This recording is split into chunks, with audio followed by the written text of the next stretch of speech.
Chapter 7 of The Mystic Will. The Mystic Will by Charles Godfrey Leland. Chapter 7 Memory Culture. 'Twas wisely said by Plato, when he called memory the mother of the intellect, for knowledge is to wisdom what his realm is to a monarch, that o'er which he rules, and he who hath the will can ever win such empire to himself. Will can do all. There is nothing in which the might of the will can be so clearly set forth as in the making of memory. By means of it, as is fully proved by millions of examples, man can render his power of recollection almost infinite. And lest the reader may think that I here exaggerate, I distinctly assert that I never knew a man of science, familiar with certain facts which I shall repeat, who ever denied its literal truth. As I have already stated, there are two methods, and only two, by means of which we can retain images, facts, or ideas. One of these is that which in many varied forms, which are all the same in fact, is described in the old Artis Memorandi, or Arts of Memory. There are several hundreds of these, and to the present day there are professors who give instructions according to systems of the same kind. These are all extremely plausible, being based on the association of ideas, and in most cases the pupil makes great progress for a short time. Thus we can remember the French for bread, pain, Italian pane, by thinking of the pan in which bread is baked, or the difficult name of the inventor, Sheepanic, by thinking of a crowd of frightened women, and which I remembered by the fact that pain is the Slavonian for Mr. or Sir. For there is such a tendency of ideas to agglutinate, and so become more prominent, as we can see two bubbles together in a pool more readily than one, that we can very soon learn to recall many images in this way. But after a time a certain limit is reached, which most minds cannot transgress. Volapük was easy so long as, like Pidgin English, it contained only a few hundred words and no grammar. But now that it is a dictionary of 4,000 terms and a complete grammar, it is as hard to learn as Spanish. It invariably comes to pass in learning to remember by the associative method that after a time images are referred to images, and these to others again, so that they form entire categories in which the most vigorous mind gets lost. The other method is that of direct memory guided by will, in which no regard is paid to association, especially in the beginning. Thus, to remember anything, or rather to learn how to do so, we take something that is very easy to retain, the easier the better, be it a jingling nursery rhyme, a proverb, or a text. Let this be learned to perfection, backwards and forwards, or by permutation of words, and repeated the next day. Note that the repetition or reviewing is of more importance than aught else. On the second day add another proverb or verse to the preceding, and so on, day by day, always reviewing and never learning another syllable until you are sure that you perfectly or most familiarly retain all that you have memorized. The result will be, if you persevere, that before long you will begin to find it easier to remember anything. This is markedly the case as regards the practice of reviewing, which is invariably hard at first, but which becomes ere long habitual and then easy. I cannot impress it too vividly on the mind of the reader that he cannot make his exercises too easy. If he finds that 10 lines a day are too much, let him reduce them to 5, or 2, or 1, or even a single word, but learn that, and persevere. When the memory begins to improve under this process, the tasks may of course be gradually increased. An uncle of the present Khedive of Egypt told me that when he was learning English, he at first committed to memory 50 words a day, but soon felt himself compelled to very much reduce the number in order to permanently remember what he acquired. One should never overdrive a willing horse. Where there is a teacher with youthful pupils, he can greatly aid the process of mere memorizing by explaining the text, putting questions as to its meaning, or otherwise awakening an interest in it. After a time the pupils may proceed to verbal memorizing, which consists of having the text simply read or repeated to them. In this way, after a year or 18 months of practice, most people can actually remember a sermon or lecture word for word. This was the process which was discovered, I may say simultaneously, by David Kay and myself, as our books upon it appeared at almost the same time.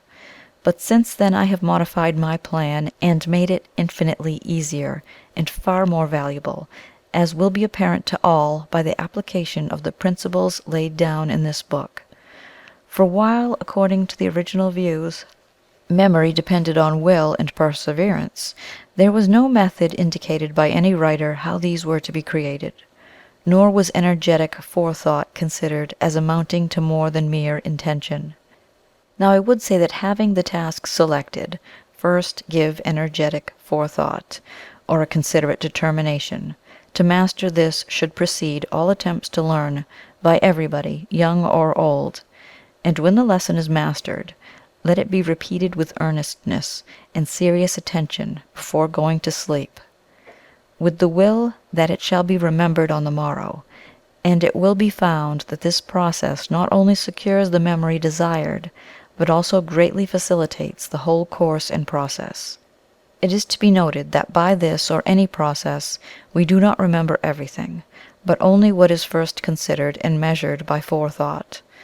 Also that by it the memory is never overcharged at the expense of intellect, for the exertion of will in any way strengthens the mind. To explain the immense power which this all implies, I observe that previous to the invention of printing, it was usual for students to get their textbooks by heart. Thus in India, according to Max Muller, the entire text and glosses of Panini's Sanskrit grammar were handed down orally for 350 years before being committed to writing. This work is equal in size to the Bible. There are Indian priests now living who can repeat accurately the whole poems of the Mahabharata of 3,000 slokas, or lines. That these incredible feats were the result of a system of memorizing similar to what I have explained. That the Ghazlas or Slavonian minstrels of the present day have by heart, with remarkable accuracy, immensely long epic poems. I have found the same among Algonquin Indians, whose sagas or mythic legends are interminable and yet are committed word by word accurately. I have heard in England of a lady 90 years of age whose memory was miraculous, and of which extraordinary instances are narrated by her friends. She attributed it to the fact that when young she had been made to learn a verse from the Bible every day, and then constantly review it. As her memory improved she learned more, the result being that in the end she could repeat from memory any verse or chapter called for in the whole Scripture. The habit had marvelously developed her intelligence as well as memory. Now I confidently declare that if this lady had submitted what she learned to the suggestive will process, she could have spared herself half the labor. And it is to be observed that as in the time the labor of reviewing and the faculty of promptly recalling becomes easier and easier till it is simply mechanical, so the memorizing by suggestion becomes more facile until it is, so to speak, only a form. And as it becomes easier, the foresight strengthens till it wields an absolute power. If the reader is interested in this subject of developing the memory, I would refer him to my work on Practical Education, in which it is discussed with reference to recalling objects through all the senses. No one who has made even a very slight trial of the process of impressing on the mind before sleep something which must be remembered, can fail to be convinced ere long of the truth that there is in it a marvelous power which will, with easy and continued practice, enable him to recall whatever he pleases. It follows as a matter of course that this would be of incredible value in education, but notwithstanding the vast discussion of this subject which is ever going on, it does not seem to occur to a living man that we should develop and train the mental faculties, such as memory and quickness of perception, as well as set them to hard work. It is also safe to say that there is not a man living who was educated from boyhood upon this principle, and yet I am confident that no scientist in existence, knowing the facts on which my statement is based, will deny that it is as easy to develop the mental factors alluded to as to learn a language or play on the piano. It is not a matter of theory but of facts. Millions of men have in the past acquired the faculty of being able to repeat and remember whatever they heard, if they earnestly attended to it.